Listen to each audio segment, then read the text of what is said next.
Hey everybody, welcome to PBI Radio. It's Chris Guns, and my guest today is Carlos Famoso Hernandez, former WBC super featherweight champion. I'm sure he's got a lot to say. He fought a lot of people. Let's get him on the line. Carlos Hernandez, man, thanks for your time. Thanks for joining us at PBI Radio. Thank you for having me here with you. So tell me about yourself. Where were you born, Carlos? Well, I like to say I was always born in El Salvador, but honestly, I was born in L.A., born and raised in L.A., but, on and off, I lived in El Salvador. It's my country. It's where my family's from, and I've lived there many years, but honestly, I grew up in L.A. Mm-hmm. And so you would go from L.A. to El Salvador? Yes, definitely. So what was it like in El Salvador growing up? It's beautiful, man. It's you just feel free. It feels like you don't. There's nothing like to be scared of. Back in the day, it was so peaceful. But with the turmoil in late '78 and during the '80s, everybody. The Civil War broke out, so we had to definitely stay in LA. Yeah. And what was the difference from LA to El Salvador? I'm sure it was a huge difference. Tell me what LA is like growing up for a kid.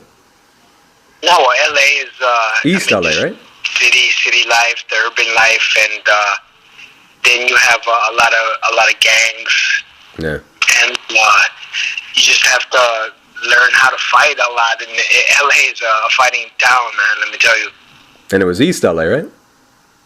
Well, I was in South Central LA, then we went to a suburb, which is Bellflower, and which is not far from Paramount, Compton, Palm Beach area. So I was in that area. And tell me about your home life.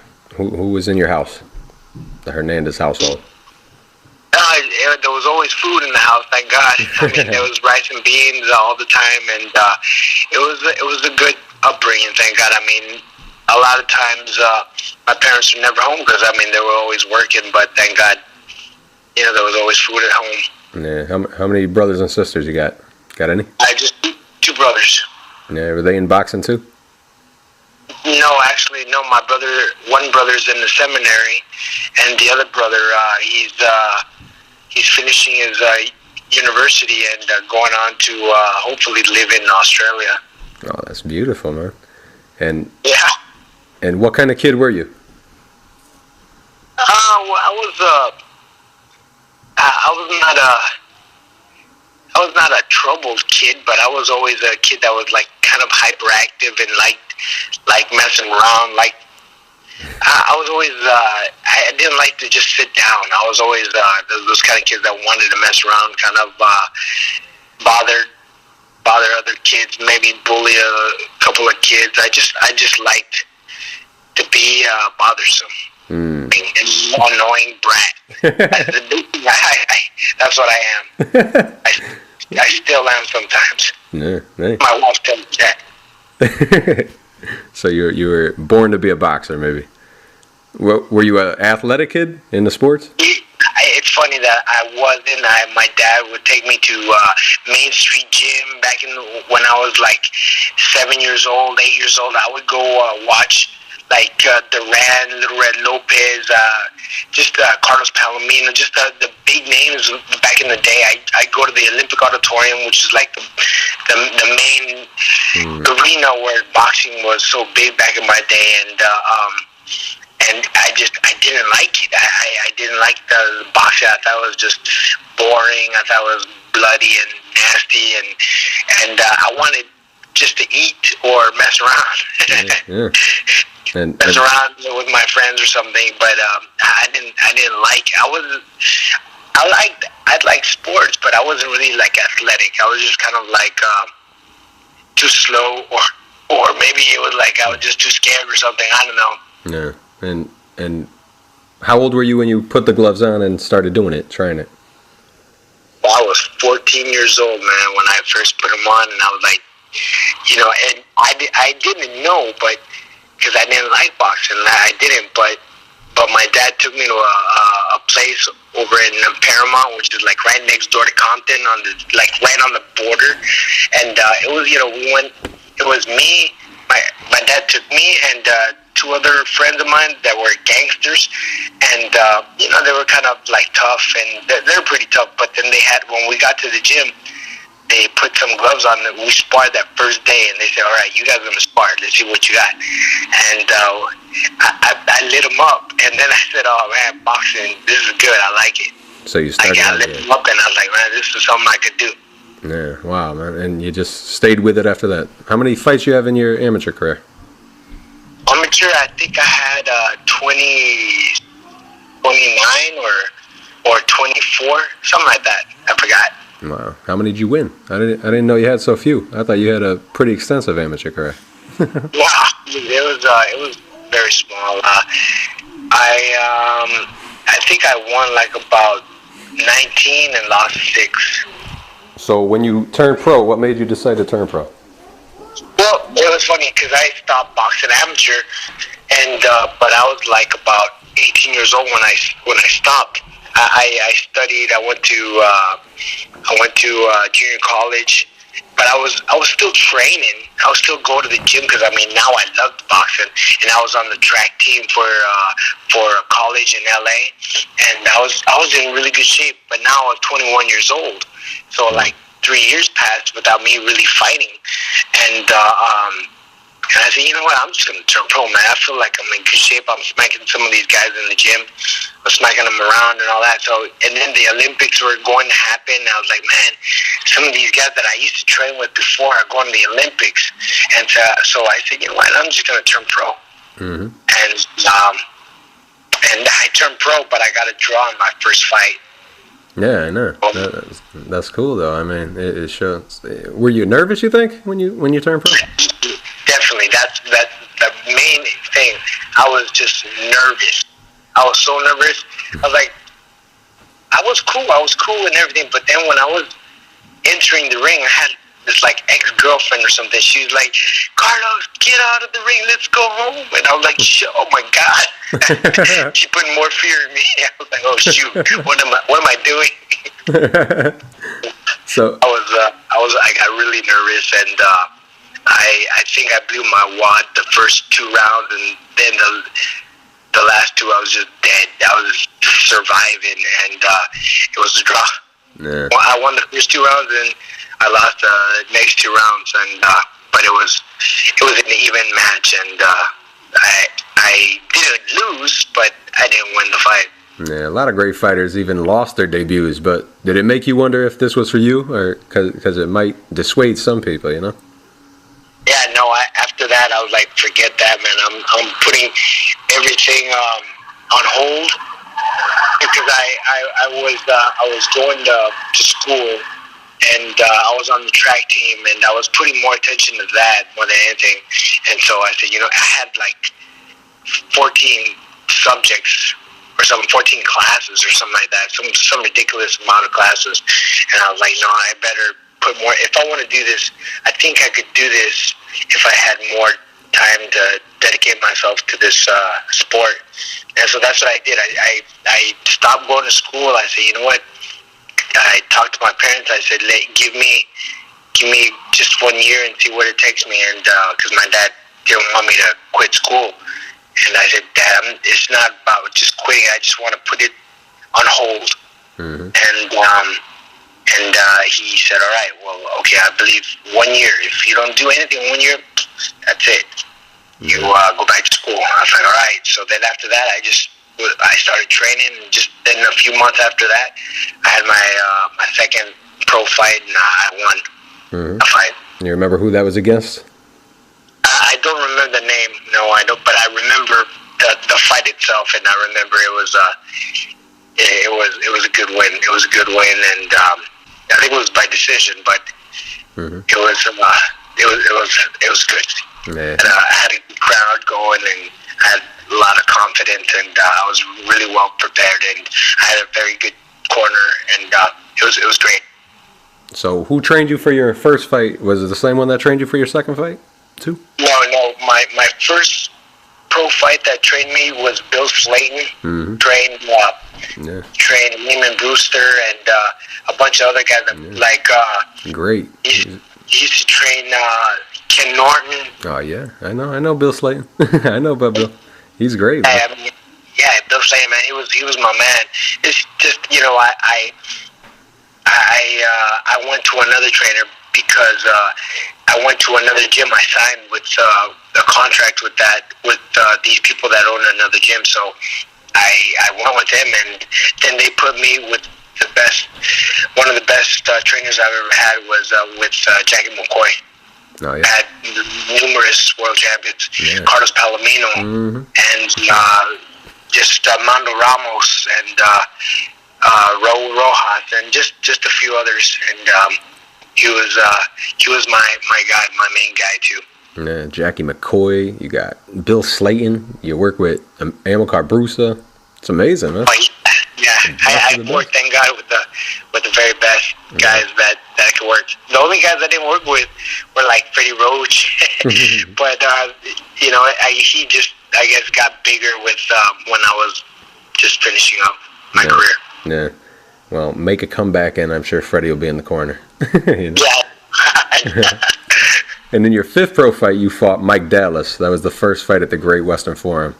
It's like a mecca on the West Coast. Tell me about fighting there. What's it like fighting at the Great Western Forum?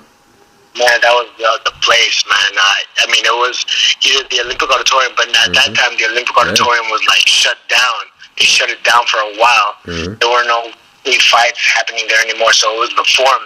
The Forum was the place that was happening on Monday night fights. And I remember just being well prepared for Mike Dallas, and he was good. I heard he was good. He was an undefeated guy, and I believe at that time, and just a pretty tough character from. I believe he was from mid California, somewhere like Bakersfield or Fresno or something like that, and I just remember training hard for that guy, and thank God we got the job done, and I think it was a knockout, I believe. Yeah, and it was a knockout, and it's amazing how you would go there to watch Duran and all the great fighters, and then you're in the ring too yourself. It's amazing. Yeah, interesting, and believe me, I did not believe that I was going to be a fighter, a pro fighter. Yeah. I didn't think that. I mean, I knew at 14. At 16 years old, I knew this is what I was going to be. But before that, before 15 and under, I didn't know what I was going to be. Yeah. Some kids already know they're going to be baseball players. They're going to be firemen. But I didn't know till I was about 16 years old. Yeah, and I knew I was going to be champion of the world. That's incredible, man. And one of your early fights was a disqualification win over Sergio Baez. What happened there in that fight? Oh, man, I remember clearly that fight because I think I was either the semi-main or I think it was the semi-main in that fight. But I remember Shane Mosley even went to that fight and congratulated me after the win, and I was like, wow, man, because Shane Mosley was, we used to spar together a lot, coming from LA and all, and he was during my time, he was my favorite fighter, my favorite current fighter. I used to remember him from the amateurs. I just wanted to emulate him. I wanted to act like him in the ring, although I didn't fight like him. His work ethic was just phenomenal, and I always wanted to be like him in the gym, and I'd watch him, and I learned a lot from. Believe me, I learned a lot from him and Janal, because Janal, I was like his main sparring partner when he was champion. Yeah, and Shane was known to be sparring with great fighters when he was like 16 years old in the gym. Were you doing that too? Sparring with all those great fighters? Yes, definitely. I was, when I was 16 years old and had like maybe 2 amateur fights, I was sparring with guys that were ranked in the top 5 in the world or champion of the world. I remember sparring with Juan Kid Mesa, with Angel Pedrosa. At that time when I was sparring Angel Pedrosa, he was like 20-0 with 20 knockouts or something like that, or 19 knockouts. No, I think it was like 18. No, I was sparring with Angel Pedrosa, with Juan Kid Mesa. I don't know if you remember who Angel Pedrosa was. Yeah. He was like 17-0 with like 17 knockouts. Yeah. I mean, they would write about him on Ring Magazine. He was from Venezuela, and he was kind of like the Edwin Valero of that time. Mm-hmm. And he was just knocking everybody out until I think it was 20-0, and 20 knockouts. Then he got stopped by a Kronk fighter. Mm. So it was a good back and forth fight. And then after that, I stopped sparring with him because then I moved on and all. But he was a great fighter. I sparred with Hector Camacho back in. I didn't have. And I was sparring with Roger Mayweather. Wow. I sparred him. He used me for the Chavez fight back in '89. Hope it was the second Chavez fight. Yeah, the second Chavez fight. Yeah. That was a good one. What'd you think of his right hand? Did he ever catch you with it? Yeah, many times. I thought for sure Roger was going to win that fight. Oh yeah. Yeah. Yeah, I mean, because he was looking sharp in the ring, in the gym, and beating everybody up. And but I mean, Chavez was just a monster. Yeah, he was a monster, man. But after a few more wins after Sergio Baez, you fought Narcisco Valenzuela, a real experienced guy. Fought a lot of guys, and it was the first time you went 10 rounds.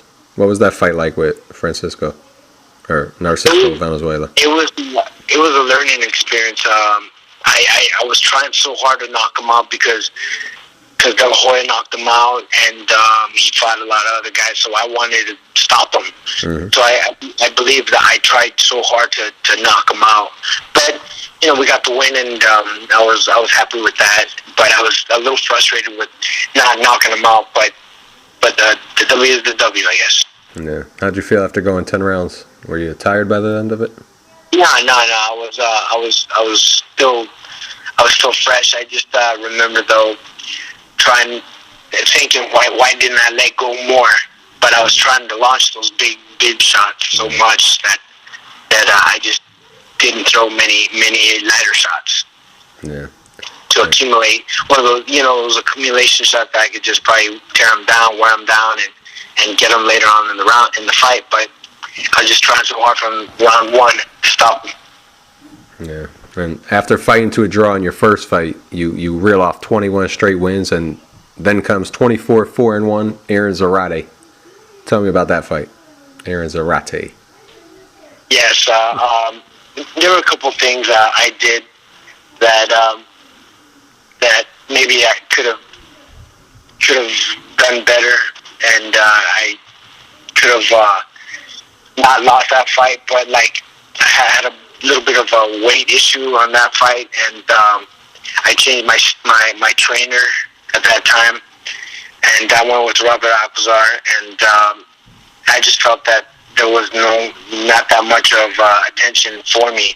Mm-hmm. And so I remember when I got to Lake Tahoe, that's where the fight was. I was struggling to lose the last 2 pounds, and but I did, and then we fought, and there was a split decision, and I even thought maybe I pulled it off at the end by at least 1 round, and they gave it to him, and I was disappointed, very disappointed that that night. I remember, Mauro Paz, right? Mm-hmm. Yep. Yeah, he's like, dude, I was feeling so down, and he's like, yo, Carlos, man, this happens to all of us, man. And so he takes me to his room, and we have a few beers, and I get drunk together. Because he fought that night too. So by the end of the night, you were happy again. That's cool. We were pretty toasted and lit up after that. But it was a learning experience. After that, I wanted to take my career somewhere else. I didn't feel like I was. I just didn't feel that there was the attention that I needed, that I thought I'd get, and it just wasn't there. Yeah. And did you get any? Was that when Robert Alcazar had De La Hoya? Yes. And did you spar with De La Hoya though? Yes, I sparred him a couple of times. Yeah. Did you guys get along at all? All right. Yeah. I mean, he was. Of course, he's a guy that when I saw him train, dude, believe me, I mean, I think I've been around the game for a while, and I've been around the best guys in my time. And even Sam Mosley, who I used to just watch and try to learn from. But dude, De La Hoya, man, he just had something else, bro. He was just he would just transform from a quiet, shy boy into a monster in the gym. He just was he had a vision, and you could see that he was in that zone when he was hitting the bag. But I had the privilege to just watch him, and just when I'm hitting the bag and he's hitting his bag, and I'm just looking, out of the corner of my eye, and just how intense that intensity he had. He's one of the guys I really, really do admire in what he did in boxing, because he probably doesn't get as much respect from a lot of the Mexican diehard fans. But man, I was there, man. I'm telling you, that dude was something else. Yeah, that's what I hear. I hear everybody says how intense he was when he's training, and how good he was, and how strong he was. Everyone talks respectfully about Oscar. Never heard a bad word really about his work ethic, or just treated people nice. I heard. That's what I heard. I don't know about that, but his work ethic was just something else. I mean, I was there when he fought Relis. When he fought Relis, yeah. I'm telling you, he had maybe 2 weeks for that fight, and not intense sparring. It was just he would spar always intense and do what he had to do. But to me, it was 2 weeks, and I'm like, oh my God. I thought, oh my gosh, Relis is gonna hurt him. I thought Relis was gonna hurt De La Hoya, because Relis is training hard. He's in Big Bear 2, training hard, sparring every day, and De La Hoya went over there and destroyed him in 2 rounds. I know. It was crazy. He did that to Gennaro Hernandez too. I was shocked. Yeah. Me too. Yeah, I was shocked too. And you took off 10 months after your loss to Narcisco Valenzuela. What were you doing? Or Aaron Zarate, your loss to Aaron Zarate. You took off 10 months. What were you doing during that time? I'm just trying to get my everything back together and see what I was going to do. I was picked up by another group of guys, and I thought maybe we could work together, and we did. We worked a few fights.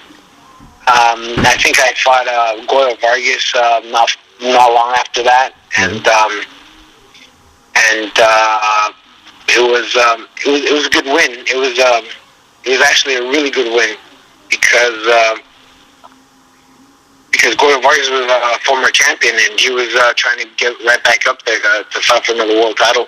Yeah. And I had to squash his plans. Yeah, Goyo Vargas was good. I remember Goyo. Before you fought Goyo, you fought Isagani Pumar. Tell me about that fight with Isagani. Yeah, that was for a minor world title. Yeah, the IBC super featherweight title.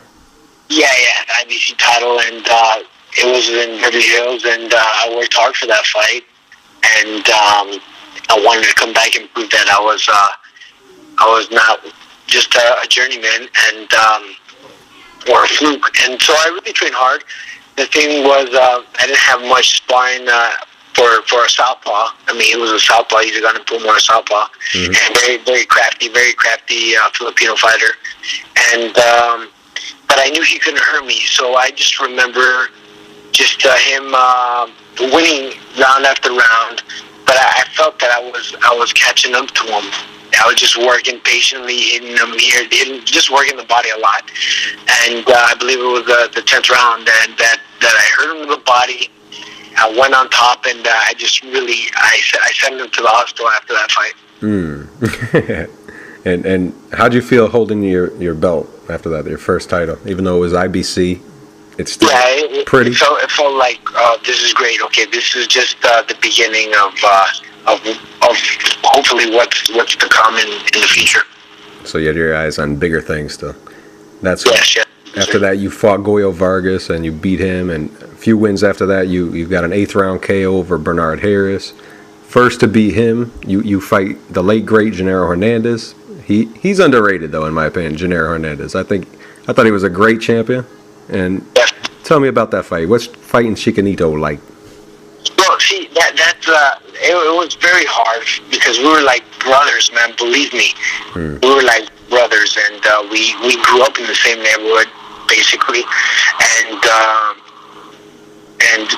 I mean, we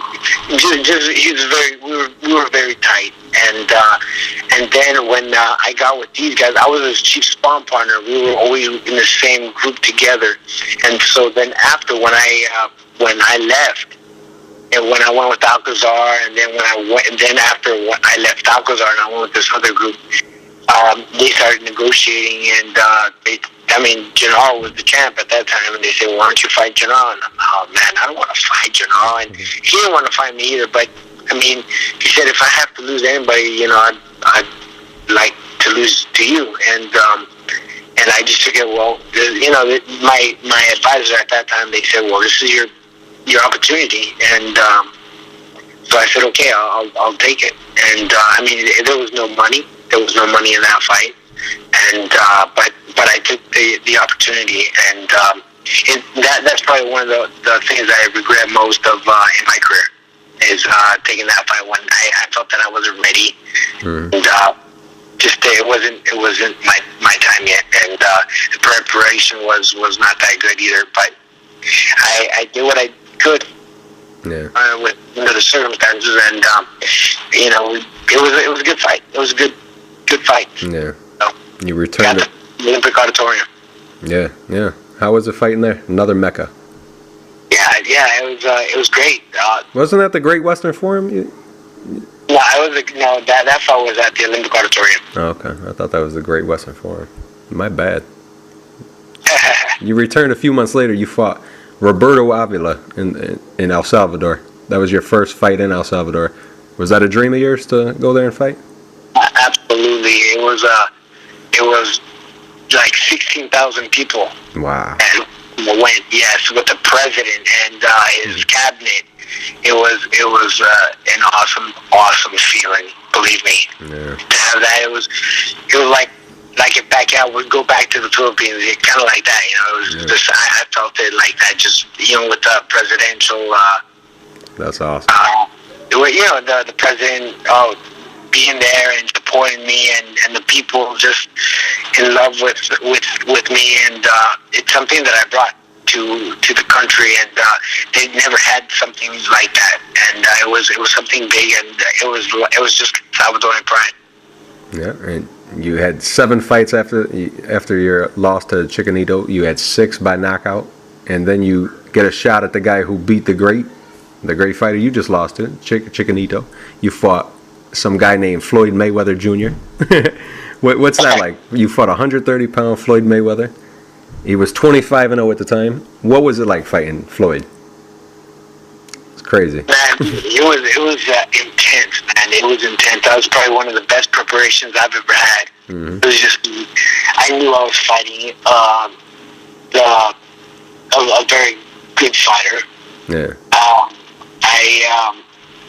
I felt that I was in very, very, very good shape. I'm very well prepared mentally and physically, and I think I gave him a really tough fight. I thought. I mean, not too many people say it, or when they show it on HBO or anything, they don't really show that.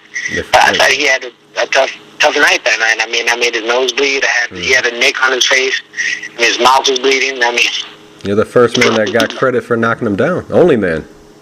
Well, I mean, it wasn't like a flush knockdown, but he took the knee. He took the knee because, I mean, I was attacking him, and so he said, "I'm taking the knee." Yeah, I remember you went to hit him, and he said he hurt his hand, and you could see he did grimace. You know he did, but you went to go after him, and it made him put his glove on the floor, and the ref called it a knockdown. But it is an official knockdown. How's that feel to you? Is it special to you that you're the only one that did that so far? Well, yeah, of course. I mean, it's great to hear that, and to do that. It would have been better to beat him, obviously, but I mean, I hold my head up high because I know not even the best fighters of today have not been able to do nothing like Juan Manuel Marquez or all these other cats that have fought him the past 5-10 years. They haven't been able to do what I've done to Mayweather. Yeah. Not many. You were deducted a point in round 12 for elbowing. Was it out of frustration that you did that, or was it just an accident? Elbowing, that's so stupid, man. He was the one elbowing me, man. He has a problem with that, doing the elbows, but it was so funny that they take a point away from me because I wasn't elbowing. Mm-hmm.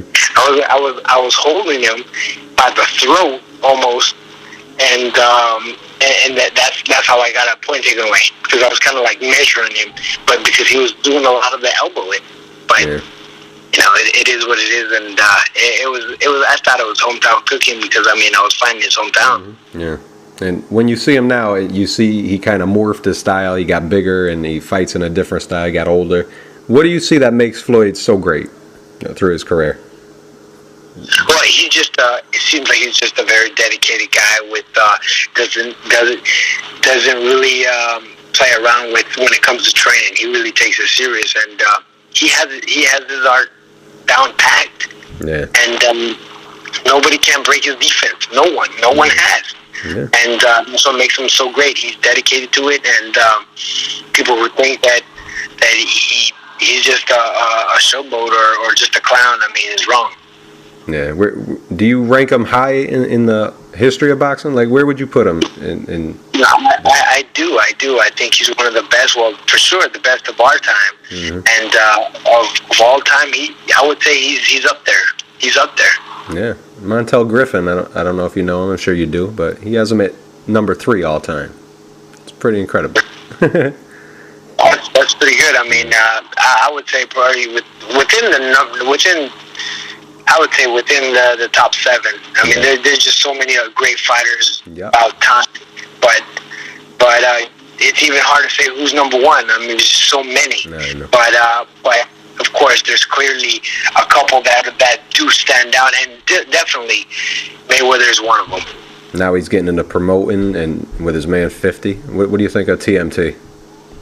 I think he's doing great. I think that's awesome. That's something a fighter should do. A fighter that's able to do that financially. That's great to set up a company and do it for him and for the sport.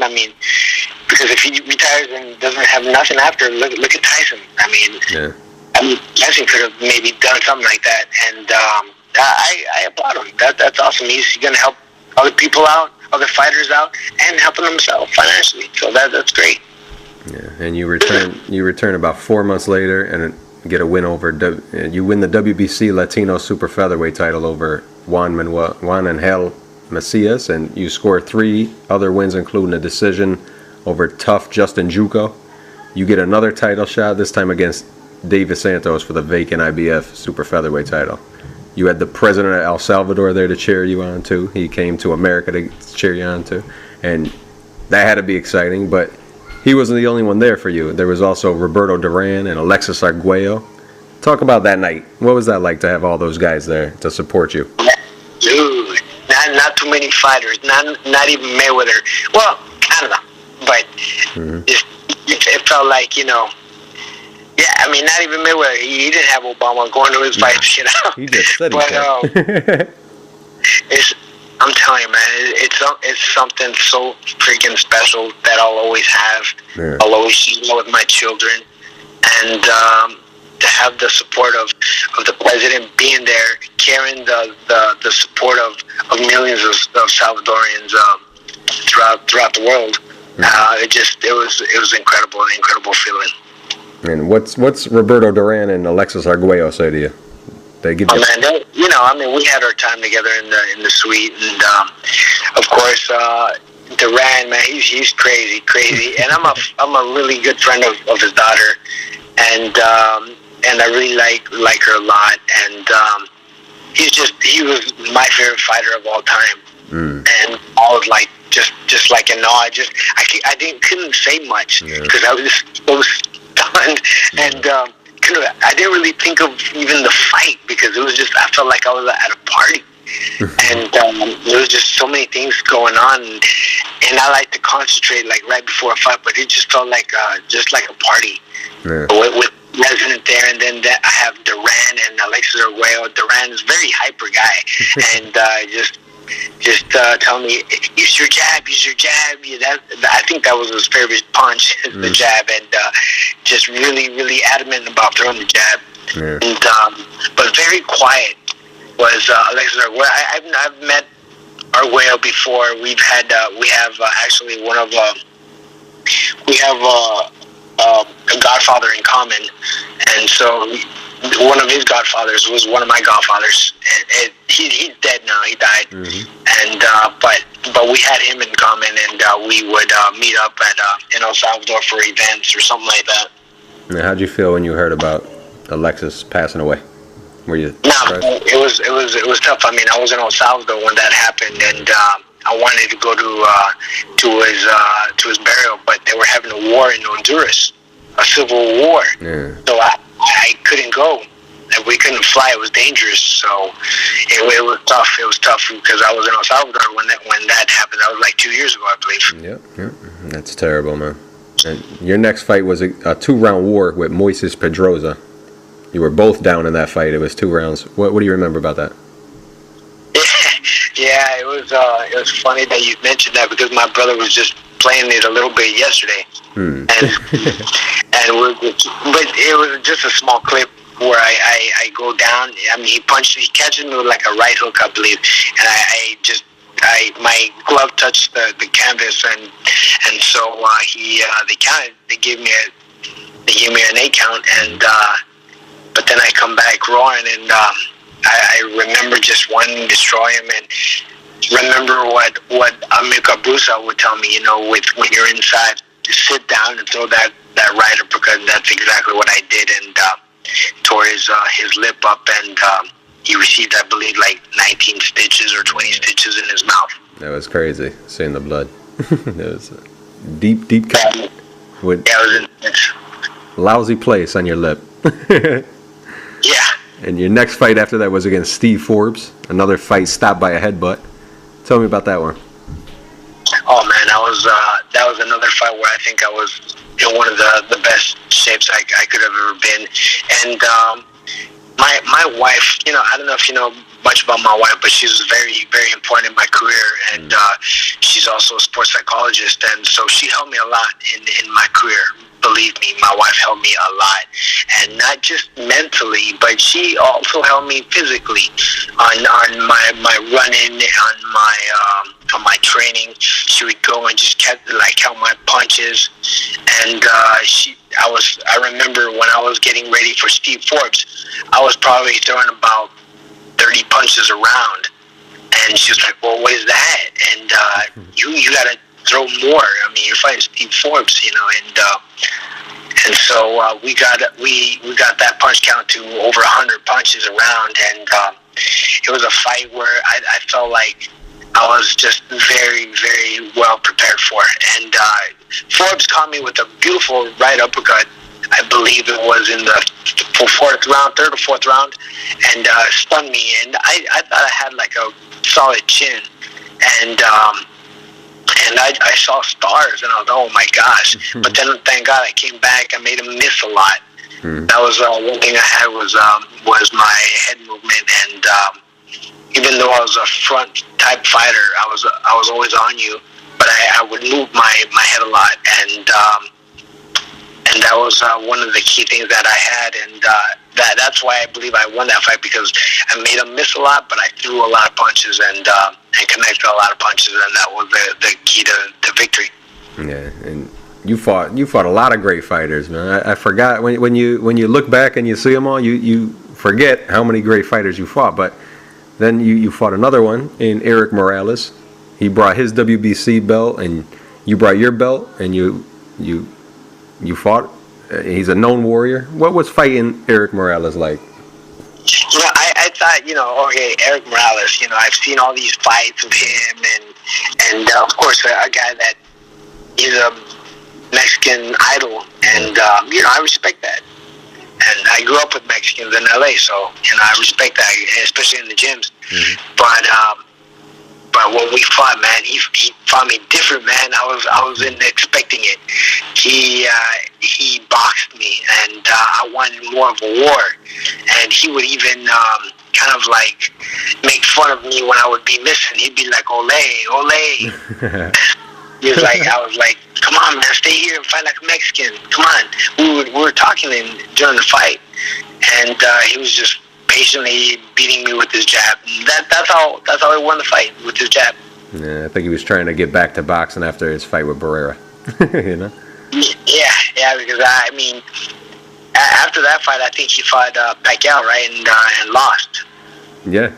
Well, was it right after that? I think it was like a few fights later then. Was it? I don't know, but I remember. I thought I came out clean in that fight. I wasn't touched. It was one of the few fights where I felt like I wasn't really touched much. And he was cut with, I don't know if it was a headbutt or a punch. I thought it was a punch. And, because, I think he had two cuts. And so one was a headbutt, one was a punch. And, I believe. And, I don't know, I thought I landed the more telling blows, but, he won with me and Erik Morales, and he was very technical. He beat me on points. Yeah. What's it like, the build-up for that fight? All the people there to see Erik Morales. He's got that huge following in Mexico. Was it anything you've been a part of before, or was that the biggest fight that you've been a part of? Yeah, that was. I think the biggest fight for me was the one that I had in El Salvador. This one was probably the biggest one that was against me. So, or one of the biggest ones against me, and it was great. It was good. It was just like when I fought Mayweather too. I mean, everyone was against me when I fought Mayweather, but believe me when I tell you, when the fight ended, when the fight started, people booed me. When the fight ended, people booed Mayweather and applauded me. People stayed. Others stayed and asked for my autograph, and it was great. I mean, it was a moral victory for me over in Grand Rapids, Michigan. And how'd you feel losing your title? Did it really hurt you? No, it did. It did bother me and hurt me a bit. But I know I when I give my best and I try my best, I'm not sad. I'm not heartbroken because I did my best, and I'm proud of that. Yeah, if I know that I didn't do my best during training or during the fight, then of course I'd be probably depressed and all that. But I was happy that I did my best. I tried. Yeah, and a few months later you return against tough Juan Carlos Ramirez. You got a real bad cut. I think it was in the second round. Yes, it was horrible. Yeah. Tell me about Juan Carlos Ramirez. Tough guy. Yeah, tough guy. I was in El Salvador. I was on vacation, and I was on a long vacation actually, and I had to cut it short. They're like, "Hey, we're offering you a fight on HBO on a Klitschko card. Do you want to come and fight?" I was like, "Well, I don't have a trainer because Busa, he left back to Argentina or to Miami. I don't remember where." So we separated, and so I didn't have a trainer. So I just grabbed Rudy Hernandez, Gennaro's brother, and we started working together. But I felt that it was just too short of time for us to really get to know each other. And this guy, Juan Carlos Ramirez, was just a very crafty Mexican fighter. He didn't really have a lot of pop, just very dirty fighter. And I remember when he headbutted me by accident, but after that he was just trying to purposely rub his gloves on my cut, and that was frustrating because then I was angry. Yeah, you got a split decision. You think you deserved that win?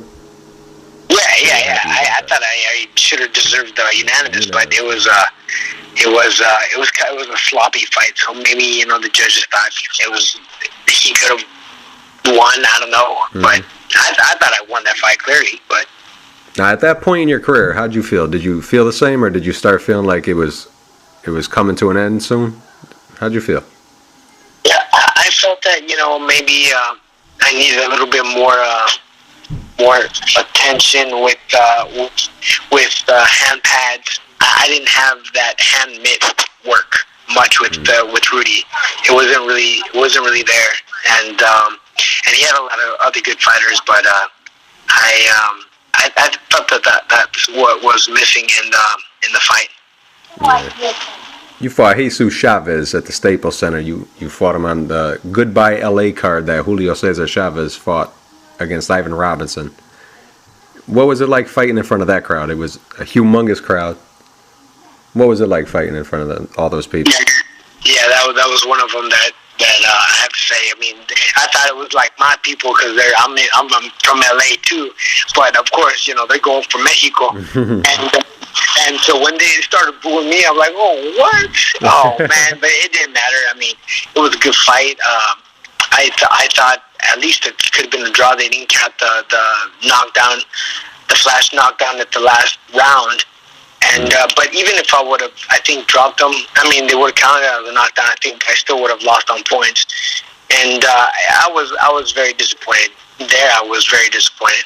Yeah, it was a great fight, though. You and Jesus Chavez you come forward, both of you. So it was a can't miss. Great fight. Yeah. And like I said, that was on the Goodbye LA to Julio Cesar Chavez. His son is going for greatness now. You fought on the same card as Junior before. What do you think his chances are against Sergio Martinez? I think they're just as good as anybody can be. Mm-hmm. He's a guy who has the best trainer right now, and but of course the trainer's not going to fight for him. But I think he's really well prepared for this fight, and he's taking it serious. And I think the Chavez of old with the new is going to appear. I don't see Martinez handling his pressure, his constant pressure, and his power shots. The only way I see him winning Martinez is if he really uses Bernard Whitaker type tactics. That's the only way. Yeah. Then you fought Manny's brother Bobby Pacquiao, another close one. Tell me about that fight with Bobby Pacquiao. Man, that was in Ring Magazine. Yeah, robbery. Robbery of the year, man. And I don't know. I just felt it was handed to him on a silver platter, just so I don't know if Pacquiao could sign with Top Rank or something. I don't know. Yeah. I felt it kind of fishy, and it was one of those kind of fights that, like, from a movie where you go to the corner and people are booing him, but when I raised my hand, they were just cheering for me. One of those type of fights, and it was great. Was it a robbery? That was great. Yeah. The feel of the love of the people of chanting bullshit to the decision, and even Freddie saying, I clearly won the fight, and then he recanted at the press conference. But it was good. It was a good fight for both of us. I clearly thought I won, though, but it is what it is. No, what am I going to do? I mean, I'm not the big name. Yeah. Yeah. And then you returned again. You scored a 10-round decision over Sean Plessis, but you were down in that one, weren't you? Did you get knocked out? No, he was down, actually. Oh, you put him down and just won a 10-round decision. And then I remember you fought Kevin Kelly, and Kevin knocked you down. I thought you were knocked down in 2 straight fights. Yeah, Kevin Kelly, I went down. I think it was the 4th round as well. I went down on that round. And he was probably the guy that punched me the hardest that I ever felt, where I was like, wow. Mm-hmm. I just remember, I thought I was going to cruise by Kevin Kelly. I didn't really think much of Kevin Kelly. I do now, but I mean, I didn't think I should destroy this guy. And that's what I thought I was going to do. Yeah. And I took him lightly, and look what happened. And so after that fight, I was very depressed. I thought maybe I should hang him up. If I'm going to get beat by Kevin Kelly, then you know what? This is not for me. Yeah, he's one of the greatest, but he was kind of on the downside. But you never know when a great guy is going to give another great performance, you know? He dropped you in round 4. And... Yeah, exactly. And I got cut in that fight, so I just had a lot of things going against me, and I just couldn't let that go anymore. I couldn't let my shots go. Yeah, so you called it quits. I thought you said one time how you were dropped in 2 straight fights. That's why I thought you got dropped by Sean Plessis, but my bad again. I'm sorry. I did. I said that, but I said that for my last fight, which was against Escobedo. Yeah. Okay. And what'd you do with your time when you did call it quits after Kevin Kelly? Well, I moved to San Antonio. From LA to San Antonio, my wife and I, we really liked him.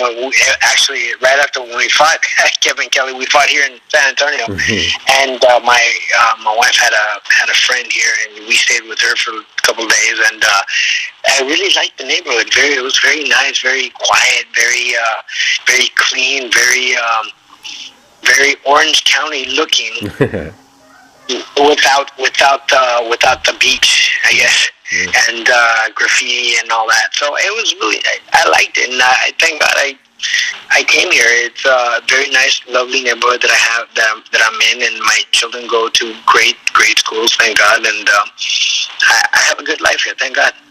And how'd you start thinking about a return? What happened?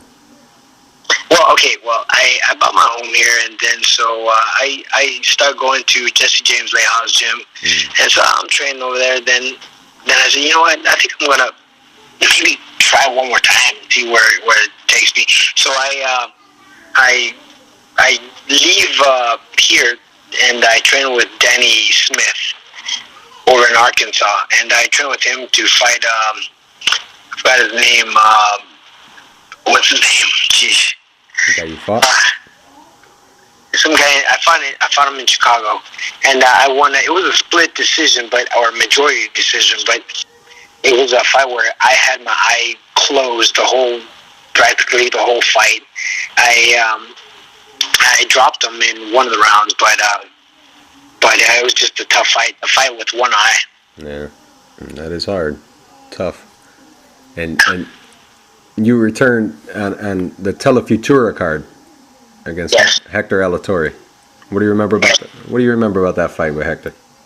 Yeah, that's the fight I'm telling you. I think I was even cut. I was cut, but I had just a swollen eye, and it was just I don't know. I felt like I was rusty. I needed to let go, but I couldn't, because with one eye it was just hard, and it was just a frustrating night for me. Yeah, and then you fight the same Vicente Escobedo that just got stopped by Adrian Broner.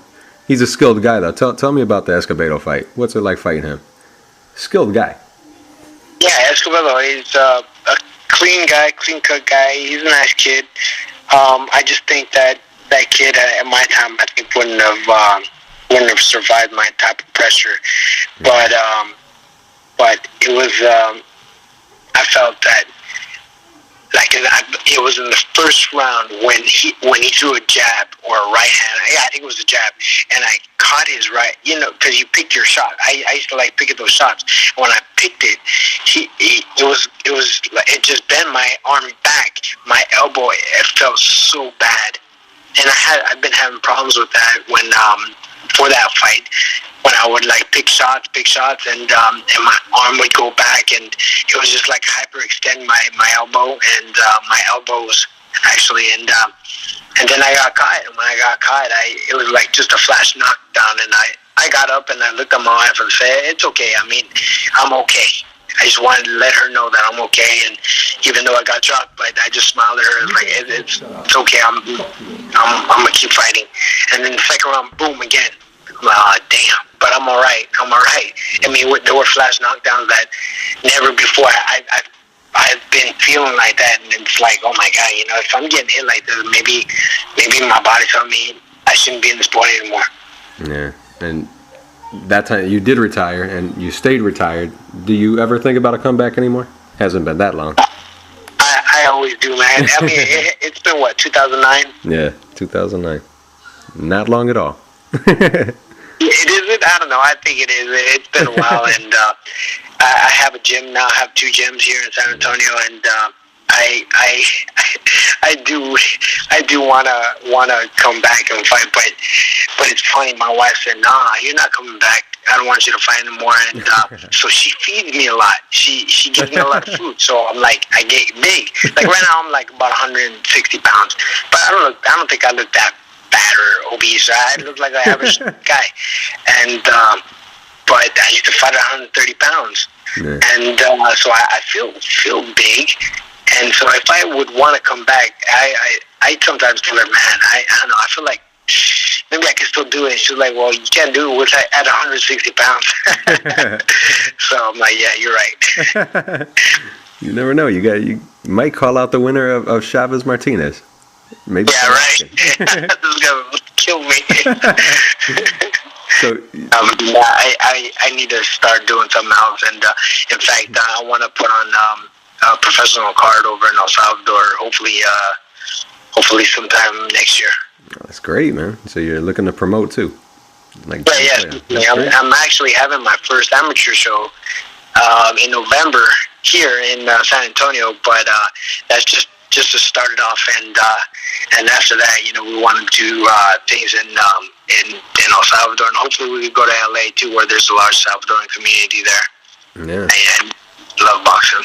Yeah, don't count out a comeback though. Look at Vitaly Klitschko fought yesterday. He took off 4 years almost. What do you think of Vitaly Klitschko, and how do you rank the Klitschko brothers? Man, I do. You know what? I rank them very high. I trained and watched them when they were in LA. We trained in the same gym, and man, those guys are just machines. Those guys are phenomenal, and great work ethic. Those are guys that I really respect, and I think they're one of the best, at least top 10 heavyweights of all time. Yeah. A lot of people don't give that to them, but I agree with you. I think they're great. Especially, I think Vitaly's like, he really never really lost truly. Like, I don't know. People don't give him the respect he deserves, I don't think. But it's just a shame. It's just a shame that they had to be in an era where not many fighters are around like they were in the 70s or 80s. Even the 90s, It's just... Yeah, or even the 90s, exactly. Yeah. And what do you think about Andre Ward's performance against Chad Dawson last night? Oh, man, he's to me, he's number 2. He's pound for pound for me. Yeah. So you'd favor him against someone like Golovkin? Yeah. I mean, that guy, I'm not saying he's overrated, but he's good, but he's not there yet. Yeah. He's not there. Well, he's good. He's great, but I saw him fight, and I think he's a great fighter, but he's not there. He's not at Ward's level yet. Yeah. Well, it's gonna be a great fight next week with Chavez Martinez. We talked about that, and you're going with Chavez, huh? Yeah, I'm going with Chavez, and I love Argentina, man, and but I love Mexico too, and but it has nothing to do with that. I just think that style makes fights, and I think that this style that Chavez has is going to break down Martinez. If Martinez, of course, doesn't move, he's going to get hurt. And but Martinez, I mean, he's crafty. He could he's southpaw. He's going to try to move and run around. But if he stays there with that Argentine pride, I think Chavez is going to take it. Yeah. And what do you think about Canelo fighting Josesito? Think about that one.